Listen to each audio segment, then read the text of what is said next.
Welcome back to This is ADHD. This is episode 7, episode 2 of season 2, if you're counting that way. I am your host, Chris Johnson. Just a bit about me. I'm late diagnosed ADHD, a senior leader and a personal change coach, working with people that want to change their lives for the better. In coaching, I work with people to understand what is getting in the way of making changes and how they can not only get that change, but also to feel good whilst doing it. Change is really difficult.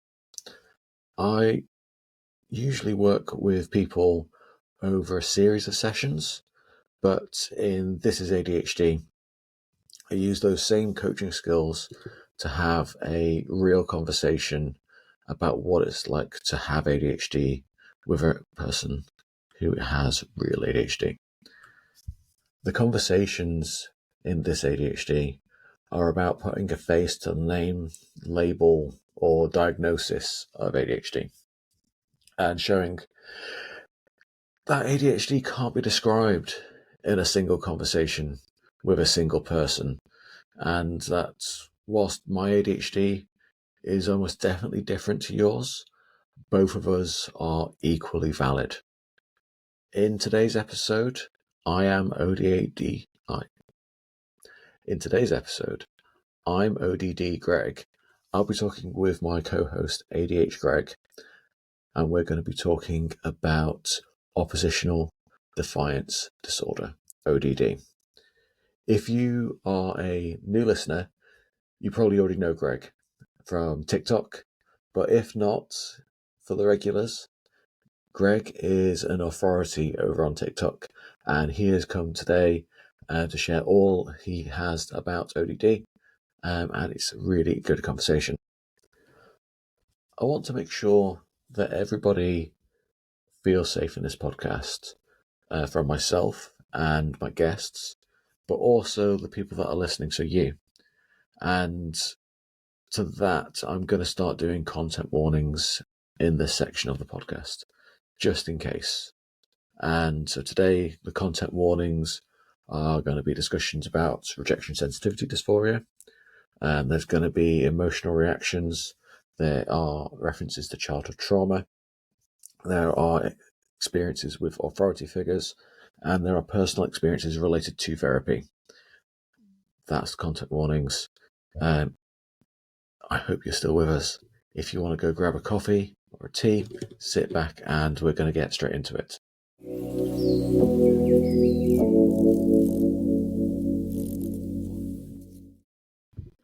And today I am joined by ADHD Greg, or ADH Greg. He is a TikTok creator who makes videos about ADHD and has described himself as Disney's Stitch come to life. Good morning, Greg. How are you doing? Oh, good, and you? I mean, yeah. For podcast brevity, yes, I am absolutely fine. Oh, I love it. Good stuff. So, Greg, the first question I ask everyone is, what do you call your ADHD? Well, I haven't named him, but I'd sort of describe it, me, I guess, as flashing lights and sounds with just a hint of doubt, because I think my imposter syndrome sort of lives in my ADHD as well. So it's like lots of noise, lots of voices, lots of flashing lights, and then occasionally just this voice that goes, "You can't do things." That's him. Yeah. I love that, and I need to share with you post-podcast something that I wrote months and months ago straight after diagnosis, which likened my ADHD to being in an arcade, a video game arcade, and just all the noises going off all around me. I was like, oh, getting flashbacks. It's noisy right now. At this point, knowing that the noise is there, I'm just like, yeah, well, at least I'm awake. Yeah. That's cool. So how did you go from non-ADHD to ADHD? Oh, yeah, that's a fun one. So I Mm. actually, I reinstalled TikTok at some point because I'd uninstalled it a few times, and I Mm. was going through it, and my algorithm was usually people making stuff, pressure washers, that kind of thing, or like Yep. nerdy junk that I wanted to see more of. And I don't know why, but the algorithm showed me three creators, one of which is attentive. Um, Mm-hmm. Talking about their ADHD, and my brain was like, "I think I'm in trouble here." But I had this vague memory of being taken to a child psychologist as a youngster. So I called my mom, and I was like, "Listen, why did I go to a child psychologist? Like, what was the point?" She's like, "Well, your school said you were really annoying and hyperactive and bored all the time, and you disrupted every class, so they demanded that I take you to a doctor." And yeah, he diagnosed you in about 5 minutes with ADHD. And I was like, "Hey, mom, this would have been nice to know sooner. Mm. That would have been cool." I was like, "Okay, so how official is that?" She's like, "Well, the first one was pretty official, and then they asked me to do it again when Mm. you were 8." Oh, okay, so I'm Mm. definitely diagnosed. She's like, "Yeah, no, absolutely."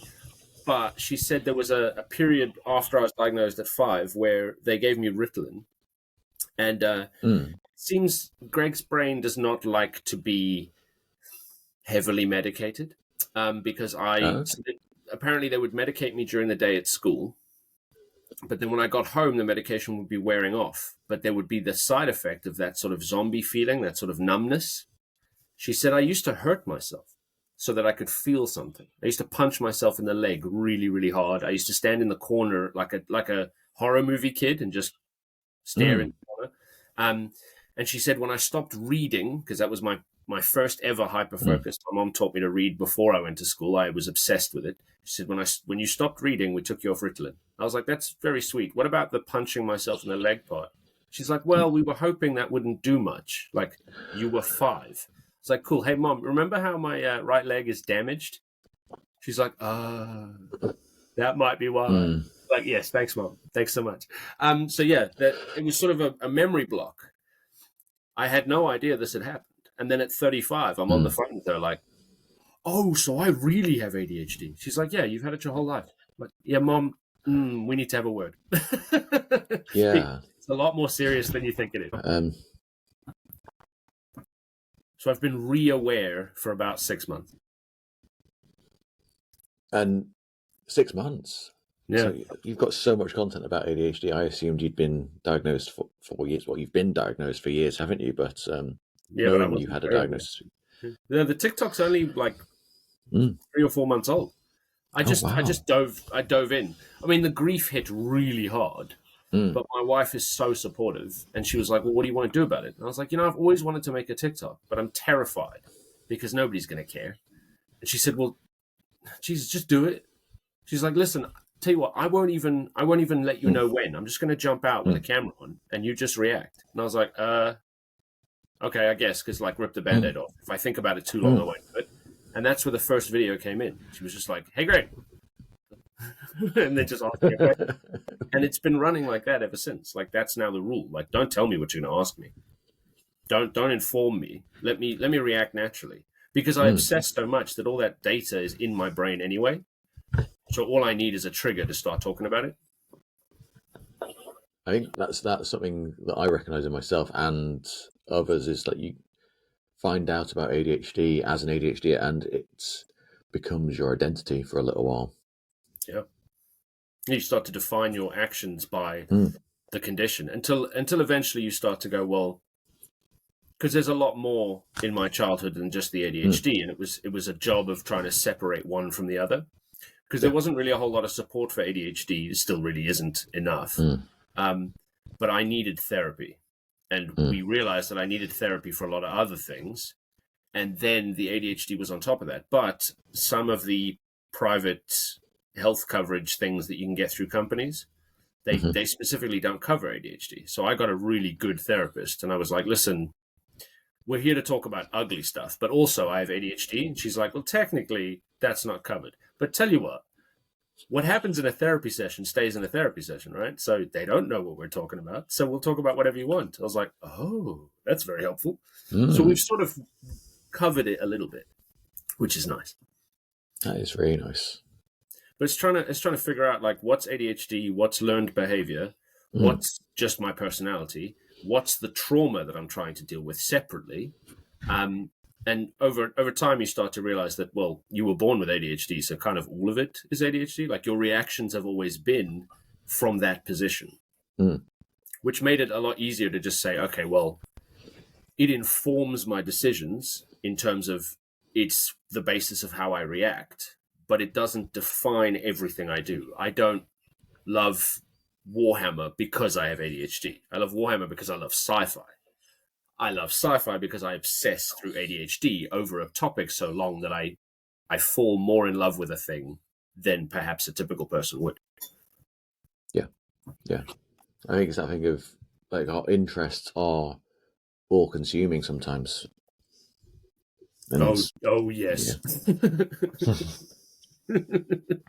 I mean, I can barely remember. My geography is terrible, but I could tell you the entire life cycle and life story of Wolverine if you'd like. But I can't remember exactly where Spain is on a map. So. I think we need to have another chat about Wolverine at some point, but that's a different podcast.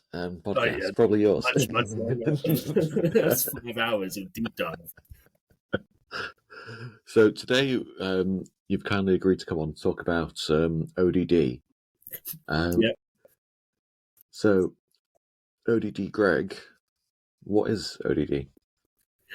So, God, I deep dived on this too. So I was informed about ODD by my therapist during a session.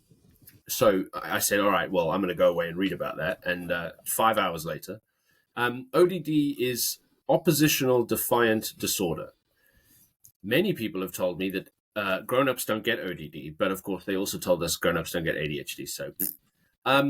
So ODD is a combination of pattern recognition and survival. Essentially, we will analyze an authority figure subconsciously. We don't control some of these things. They just, our brain does the work for us, and it'll set off what I call a traffic light. So either they'll go green and there'll be no problem, or they'll go orange and we'll go, I'm going to keep an eye on you, or they'll go red.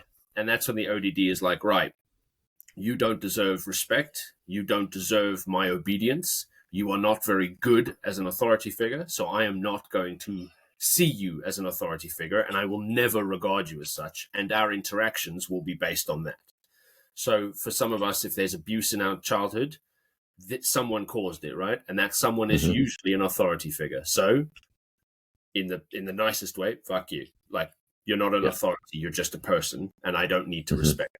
And my therapist was explaining this to me, and I was like, yeah, no, I definitely have a problem with ODD. She's like, yes, but with your upbringing, I'm not surprised. There's a lot of people who should have been good authority figures who were bad at their job, so you didn't recognize them. And I do actually recognize an authority figure in my upbringing correctly. I don't have ODD for them. And that is my friend, one of my oldest friends, their parents. The moment I met them, my brain was just like, oh, okay, you're great. Everything's fine.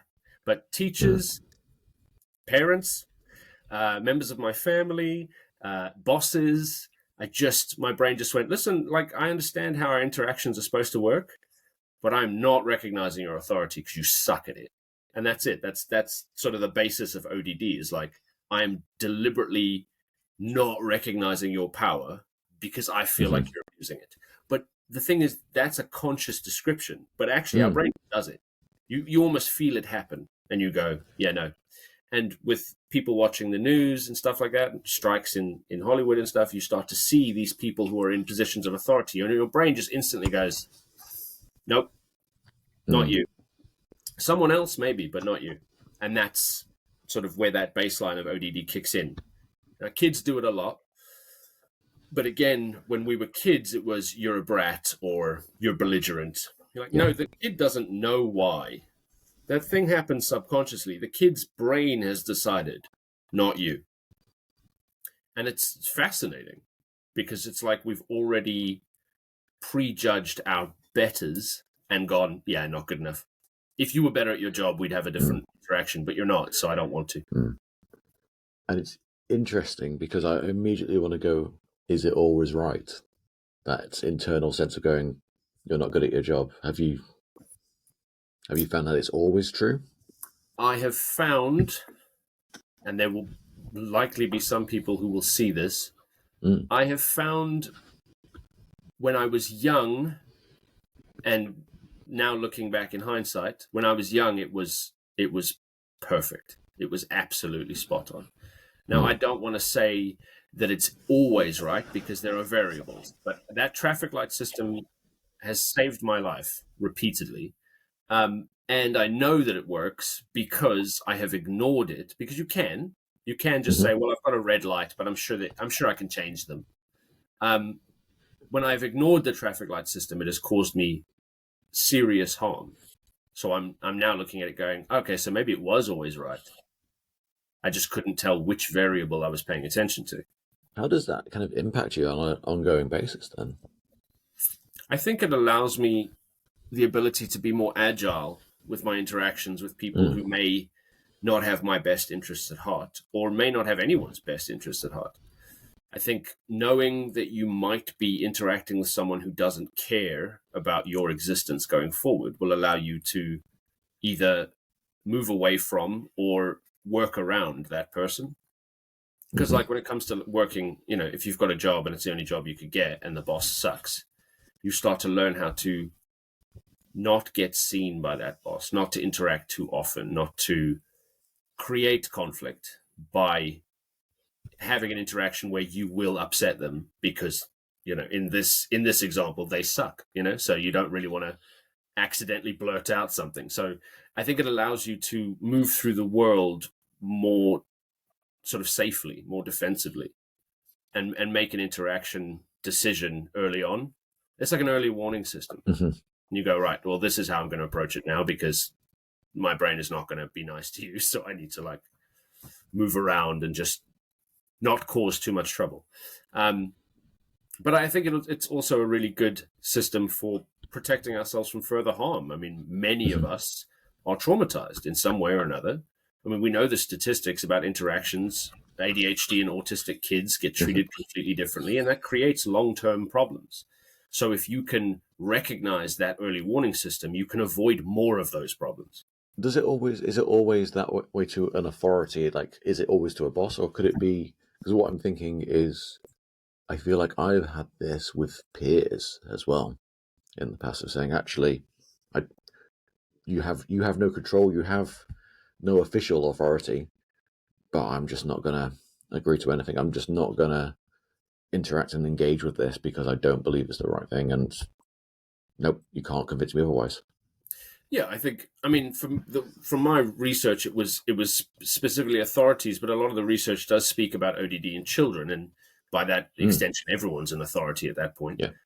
But yeah, as you get older, I think just the warning light system itself, interactions with anyone you think may be making decisions that will harm you, your brain says, well, I'm not going to put myself in the way of that harm. I don't have to do that. I will find another way around it. So yeah, it could work in any situation where someone is a risk. Because again, we are trying to avoid pain. We're not trying to get more of it. I don't want to collect pain. I've collected enough, thank you. I'm trying to put some of it away. Yeah. And so, and this is probably a weird question. If you're a manager of someone who has declared that they've got ADHD publicly and is coming up with oppositional behavior, what can they do?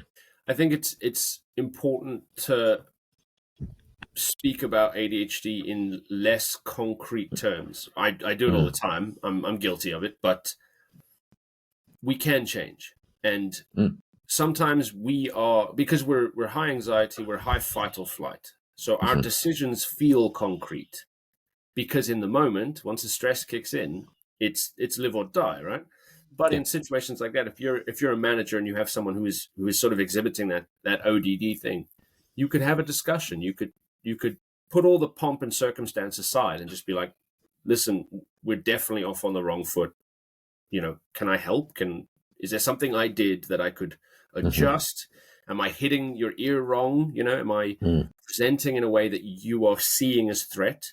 And can we try and become personable, become human beings to each other, and see if we can bridge that gap? Because that's the other thing. Once you've made a decision to not recognize the authority of a human being, you stop fully seeing them as a person. You just see the risk. You are a danger. Not you are a danger with high stress at home who brings that to work with them and then gives off that vibe. Like, what is it that's making me freak out like this? And have a discussion. And that's the thing. Communication is so important, but we struggle so much with communication because we've been hurt so much. And it's trying to get the ADHD part of our brain to be like, whoa, just chill for a second. Let's just talk to this person. And you might hear something come out of their mouth that'll just calm everything down. Because we're full of empathy, filled to the brim with empathy. But we sometimes need a moment to do that, to absorb a little bit of that person and say, oh, no, I get it now. Okay, that all makes way more sense, and I feel empathy for you now, and now I'm starting to see that maybe I misjudged. But chances are they definitely did something that made you go, oh, threat. Yeah. But maybe you're interpreting it as a personality trait, not as a reaction to something else that is none of your business, that is causing this person to give off a vibe of aggression. Yeah, I think there's... What I'm hearing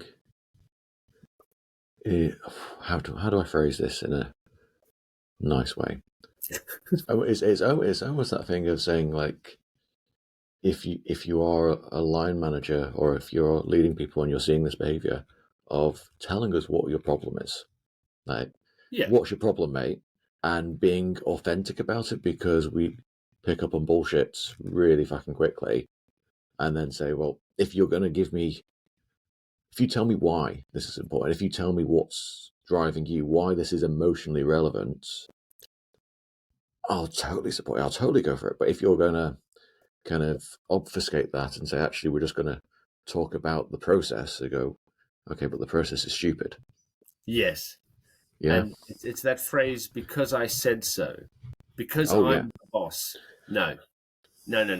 That's not how no. I need to know why this matters. What is the effect? Because we like to help.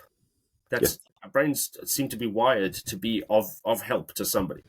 It's like, okay, so if I engage in this activity, how is the result of that activity going to benefit others? Not necessarily me, I don't fucking care, but how is this going to benefit these other people that I care about, whose existence matters to me? Oh, well, if you do this, this, and this, it'll benefit this, which will in turn trickle down and benefit them and you in this way. You're like, okay, cool, let's get started. Yeah. I just need context. Yeah. And I was going to say, like, from my experience as well, like, it definitely doesn't need to benefit me. Like, if it benefits someone else that I care about, of going like, yeah, cool, it's totally going to help out this friend over here. Absolutely, I'll drop everything and off we go. Regardless of what I'm doing. I'm like, what? I'm nowhere in that priority list.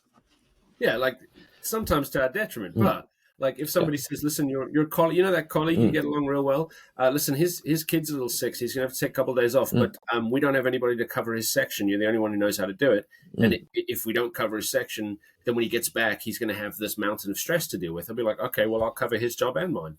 It's fine. Well, I'll burn out, fine, but for him and for that context, sure. Whereas, he's just taken a jolly, he's off for a couple of weeks, he's just going to go, like, travel around the Bahamas. Can you do his work? You're like, whoa, if you knew he was leaving, why didn't you implement something? And that's the difference. It's like, if you give me context that I can latch onto and give a shit about, I'm in. But if you just tell me, well, because I said so, who are you? I work here for money. I don't work here at your whim. Like, yeah.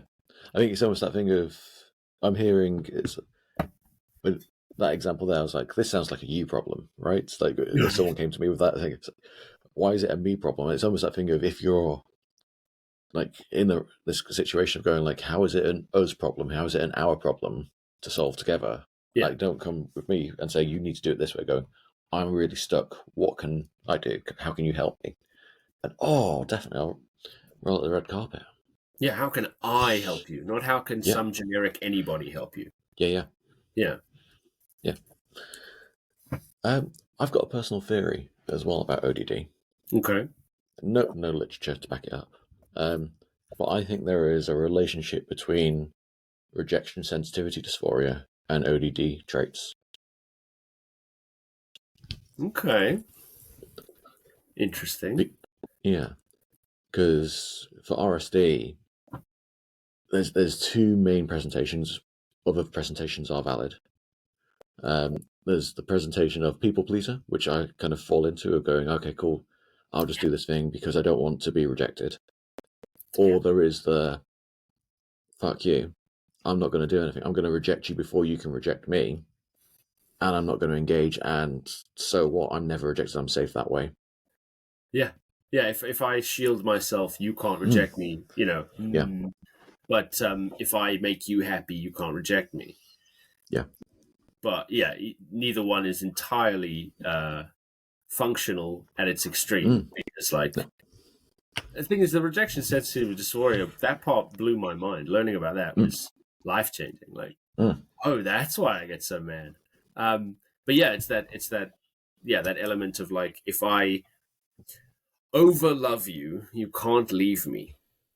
So you to go fuck yourself. You can't leave me anyway because you're not joining me. So I'm protecting myself against a completely imagined slight that will never take place because I'm now rejecting it myself. And that's the part that I think a lot of us miss. We don't want to be rejected, so we reject. Yeah. But Yeah. that's what? No, because we don't. Why are we doing that to another person? But it gets sort of the variables of boundary setting and protecting ourselves, because as we become more aware, we start to become more mentally healthy and we start to do the things that are mentally healthy. But sometimes, because our emotion controls a lot of it, we don't do it in a healthy way. Yeah. So would you say that kind of that rejection piece of authority and others, that rejection either from ODD or from RSD, do you think the difference is whether or not it's related to authority, or do you think it's just the same thing? Or see, I mean, I feel like my ODD definitely presented with authority figures or figures that had power over me. Yeah. I don't feel like I've reacted with ODD to peers all that much.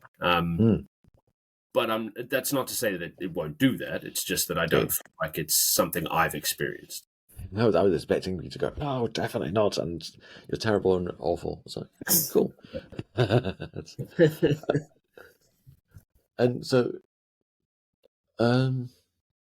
what does knowing about ODD mean? What difference does it make if you know that this is a thing that you do?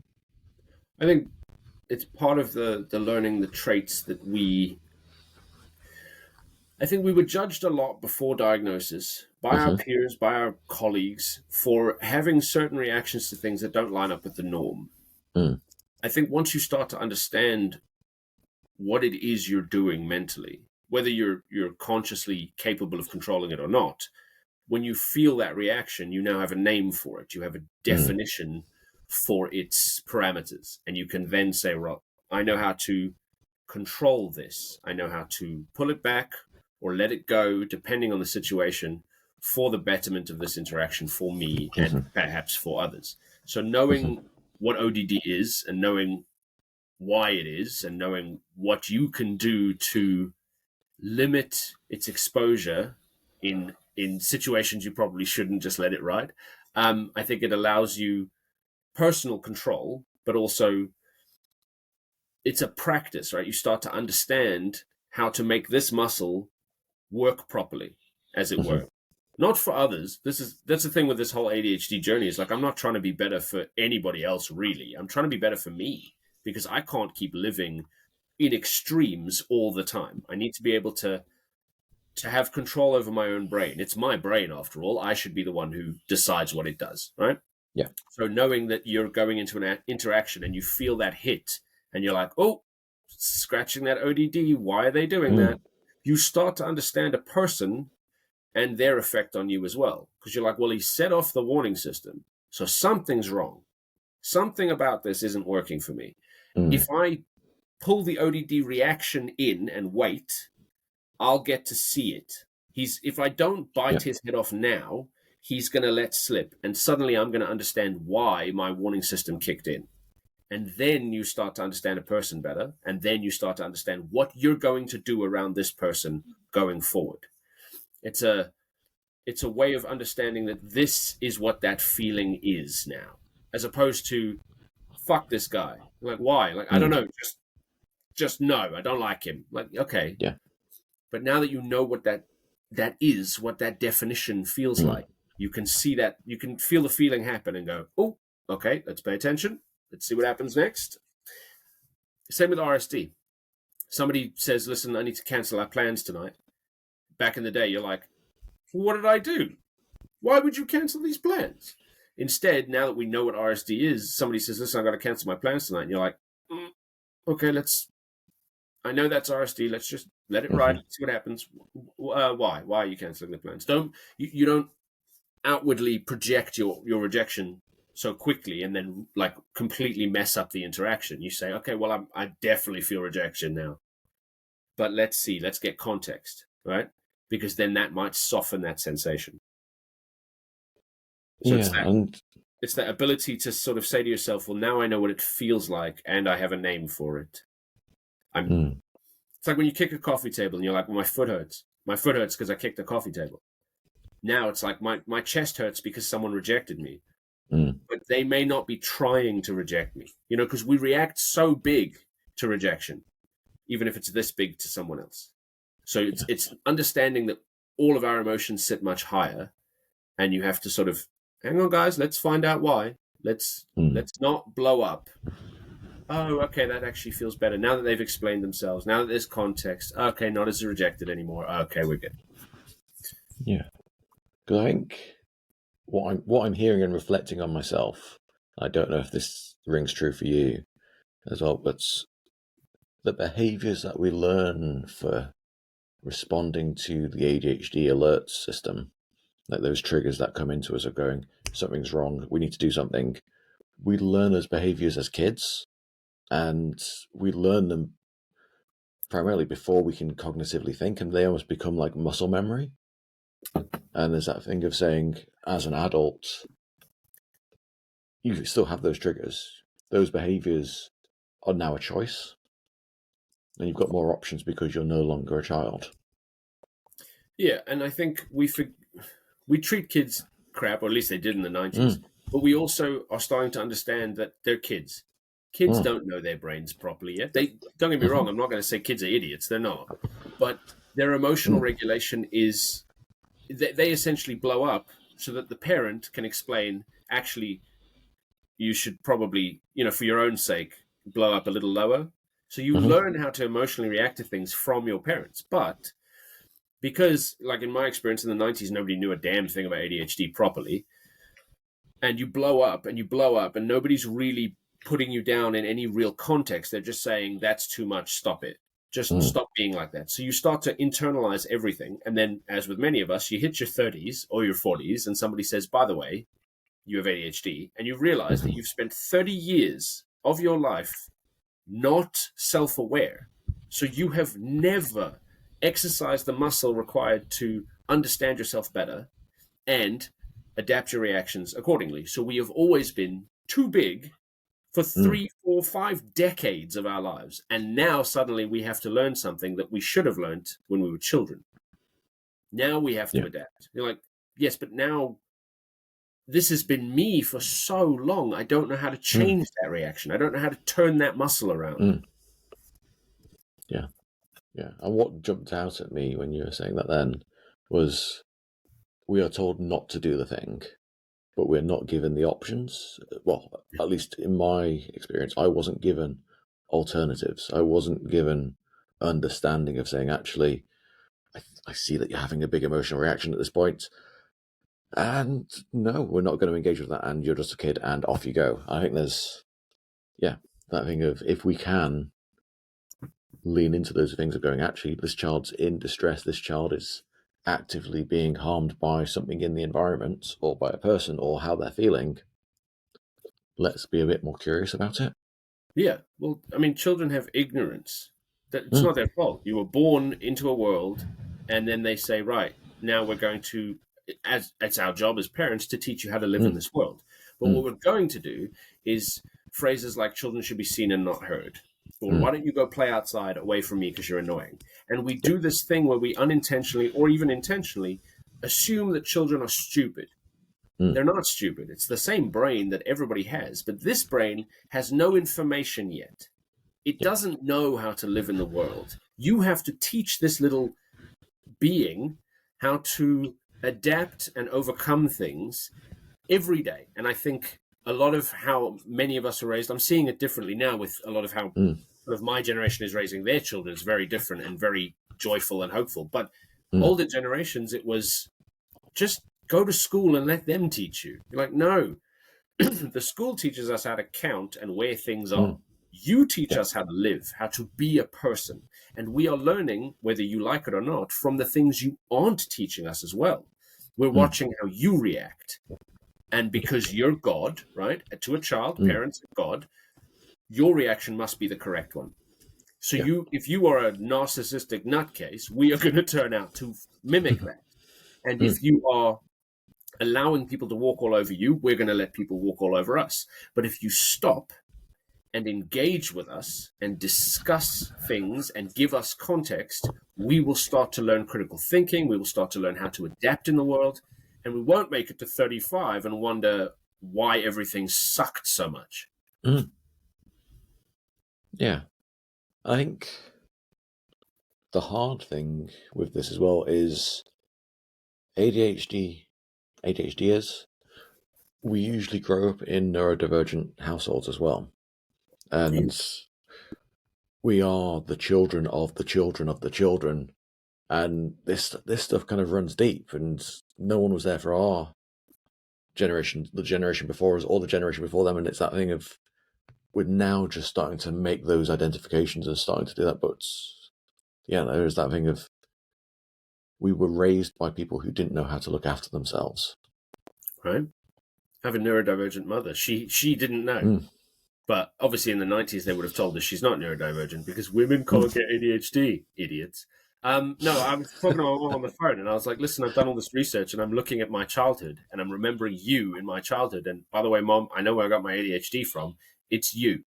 You're that kid. I was like, all those stories you told me about you growing up, all the stuff you did in your teen years before I was born, all the stuff I saw as a child around you. I'm like, that's where I got it. That lady there. And then I was like, and your mother probably had it too. And then my mom went into this whole spiel about all of the neurodivergence in the family that everybody knew about, diagnosed with in many cases. But back then, nobody cared about stuff like that. So like my granddad was bipolar. My dad's bipolar. And I was like, why didn't you tell me this stuff? And now I'm talking to my brother, my younger brother, and I'm like, dude, you're a clone of me. You definitely have ADHD. Like I can see it coming off you in waves. Like, Jesus. And then, like, we're talking about my stepdad, and I'm going, yeah, he's autistic. Like, my God, is he autistic? Like, he represents autism almost like a textbook. And you're like, why did nobody think to maybe bring this up? Like, 20 years ago would have been nice. Like, what the hell? Like, my own maternal bloodline is neurodivergent. You're like, oh, well, that explains it. Yeah. But I think there's that thing of the expectation is, let's make big assumptions. I think that the expectation is if you're raising neurodivergent kids as a neurodivergent in the 90s or the generations before us, your life's been pretty miserable. Like you've felt the same, the way that we felt all our lives, they felt the same. Yeah. Of then going like, oh, I don't feel great. And there is that turning around to the parents and the parents go, well, that's normal because that's the same way that we feel all of our lives as well. So life isn't meant to be fun. They call it work for a reason, etc. Yeah, and thankfully we're starting to realize that no, it can be different. Yeah. It's the this is the way it's always been. I don't care. I don't care if this is the way it's always been. This is not efficient. This is not correct. Yeah, but we've always done it like that. That doesn't make it right. That just makes it functional. I hate that term. Yeah. There's a Terry Pratchett quote of I can't quite remember it. Like we've been doing this for thousands of years. how could we possibly be wrong? And it's something about slavery or something like that. I love that. Well, it's like Yeah. the phrase, you can't teach old dogs new tricks. I'm like, that is patently false. Yes, you can. Yeah. You can adapt, for God's sake. I'm too old to change. No, you're not. You've got so many more years ahead of you. You can change now. Yeah. Yeah, you hear about people getting diagnosed in their 70s with ADHD, getting like treatment either through coaching or counseling or medication. I think, by the way, pro all of those things. Just whatever works for people. Yeah. But also that thing of saying, like, having a good life for 20 years at the end of your life, why would you not have that? Why would I, in my soon-to-be 40s, why would I not want my 40s to be happier than my 30s and my 20s and my teens? Like, yeah, like the whole point of being a human being is to get from cradle to grave with as little pain as possible.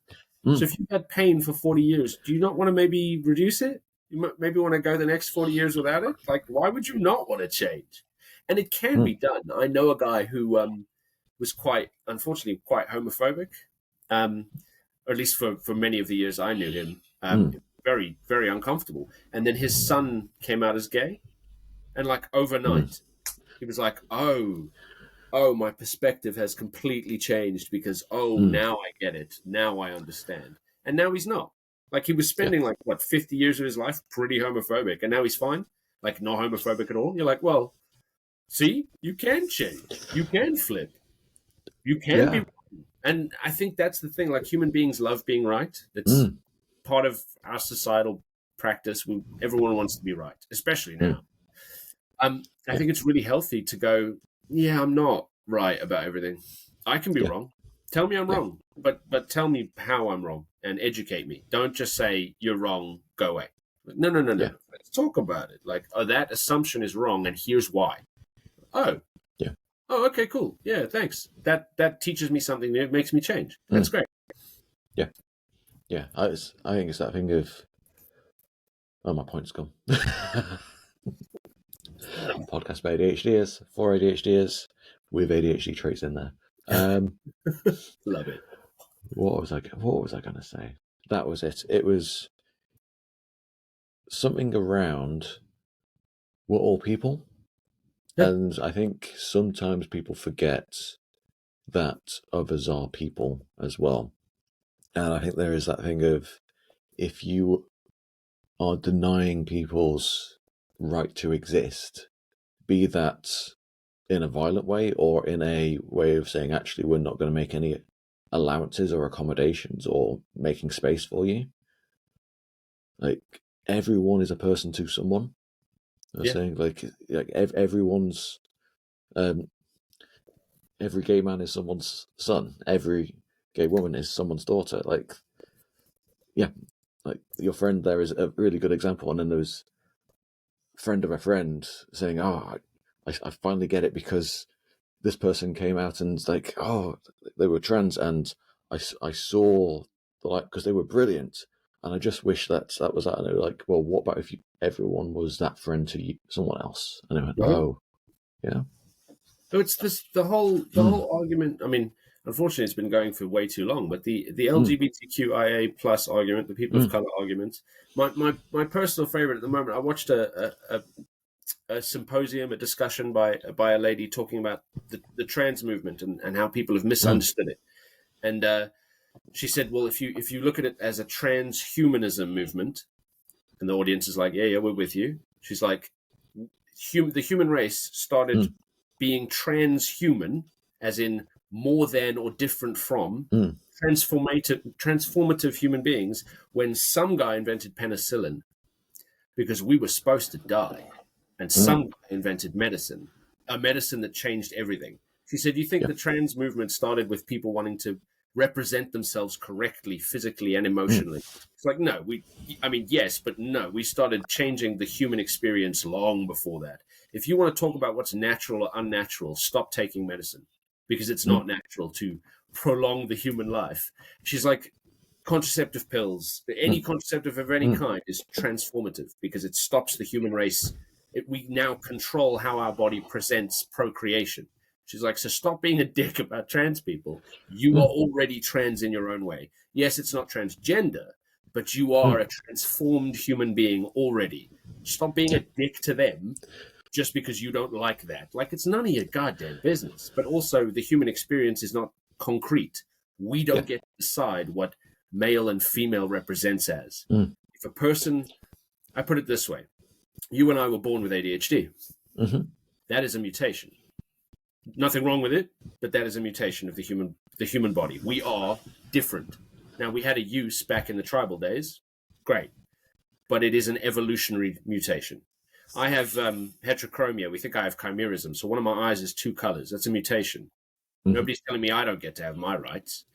If human birth is so chaotic that people can be born with ADHD, different colored eyes, unfortunately, things like cerebral palsy and Down syndrome, if we can all be born in this sort of lottery of existence, why is it so hard to believe that a male feeling brain was born in a female body? If the body, the womb, can make a mistake and give us ADHD, it can still make the same mistake and put the wrong brain in the wrong body, as it were.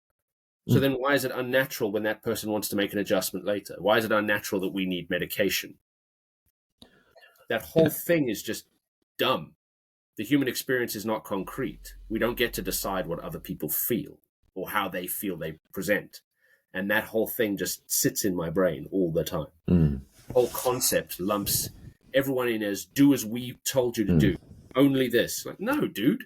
Like a whole kaleidoscope of cool things going on. Like, don't get me wrong, I don't like having ADHD every day. But some days I'm like, yes, I can do things better than you can. You know? Yeah. I think, what was I thinking? That was it. I think I think I've probably made this point already, of if you go into life going, people should be happy. And like, we're talking about treating ADHD, talking about trans people, talking about going, if you're not hurting anyone, if you are looking for yourself to be happy, why are you standing in the way of someone else being happy? What's your problem?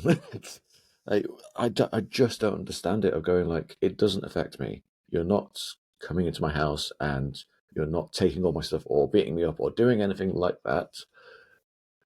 And so whatever you want to do, which impacts you in a positive way and makes you happier and you can live your life with a touch more joy, go for it. Like, really go for it. Like, I will not only just like stand by and go, yeah, that's good. Go, like, I will absolutely applaud you and go, yes, this is going to make you happier. Wonderful. End of debate for me. Yeah, like, that's the thing. Like, anybody with a different gender identity, everyone with a different sexuality, everyone with a different color skin. I'm like, your existence is your existence. If I don't want to associate with that existence for some fucking reason, I just, the sensible thing is to just be like, well, then I won't. As opposed to, everything is wrong with you. Like, no. They are just existing. Whatever form that takes, I'm game. If I don't agree with that form, then I'm the problem, not them. They're just being a person. They're not hurting anybody. If I start opening my mouth and saying horrible shit, then I'm the bad guy. But it seems to be missing in some people's brains. Like, no, you don't. Is it Brian Cox, the professor? He said, everyone is entitled to an opinion.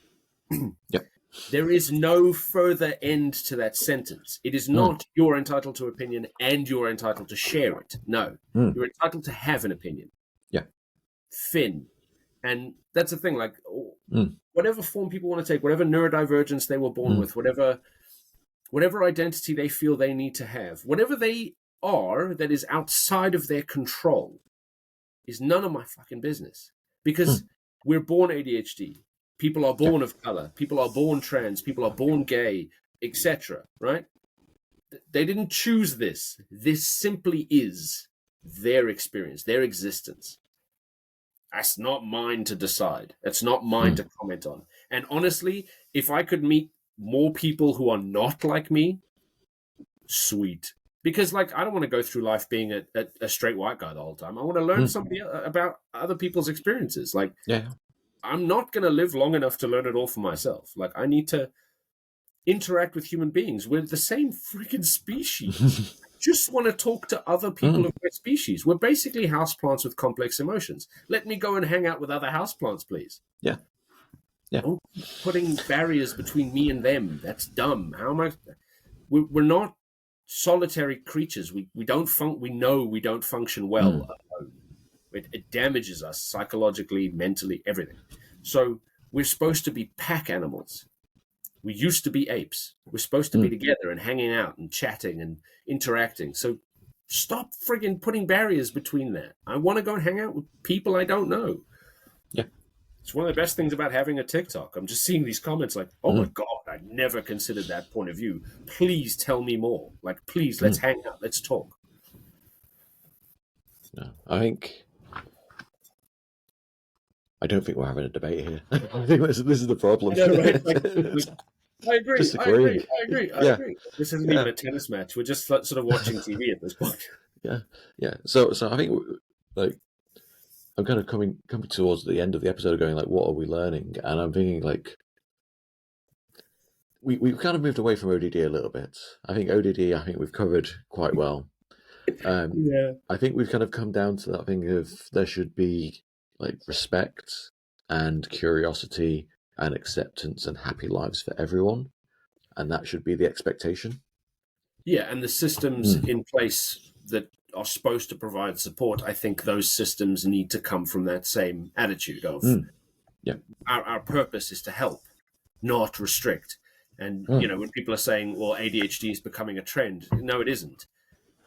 Some of us figured it out and started talking really loud, and other people then went, oh my God, that might be me too. And it's starting to become this understanding that maybe, just maybe, neurodivergence is not that divergent. We have some elements that, if we really think about it, and a lot of researchers are, we are the other mutation that happened thousands of years ago that were the night watchmen and the trackers and hunters, because those are the things our brains can do really easily. Whereas building the house is what the typicals did, or making trade discussions with other tribes is what the typicals did, while we made sure that everything else was sorted because we don't sleep well and pay attention to details other people don't, and so on.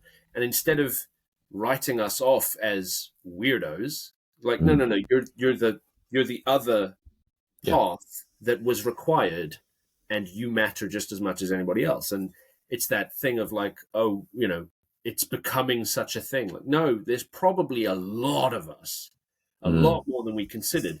But because nobody talked, the people who should be talking about this stuff didn't. So those of us who suffer, we did. And because we start getting louder, other people start to see things. They go see their doctor. Doctor says, yeah, actually, you got ADHD. And you start to see that divergence is probably not that divergent. And we don't need to be treated with kid gloves, but we also don't need to be ostracized.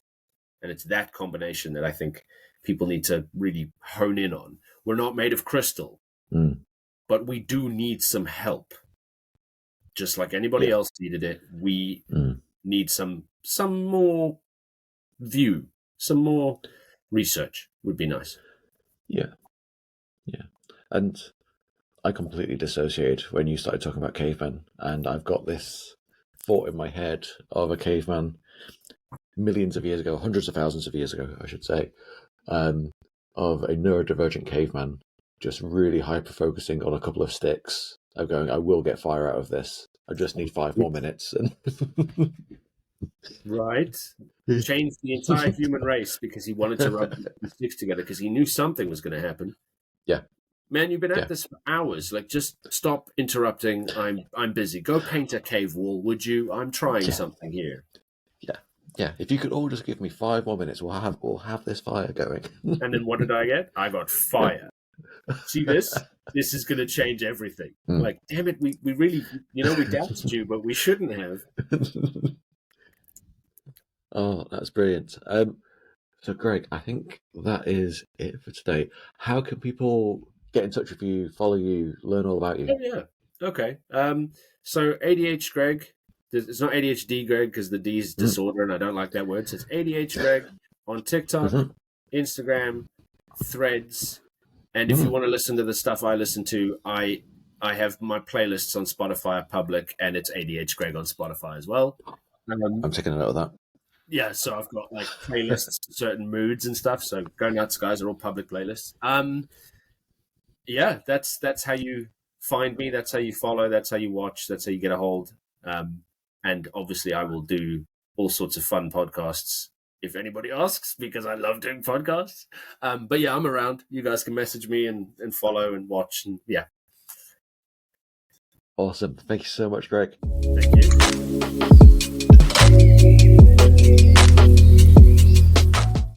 And that is it for today's episode of This is ADHD.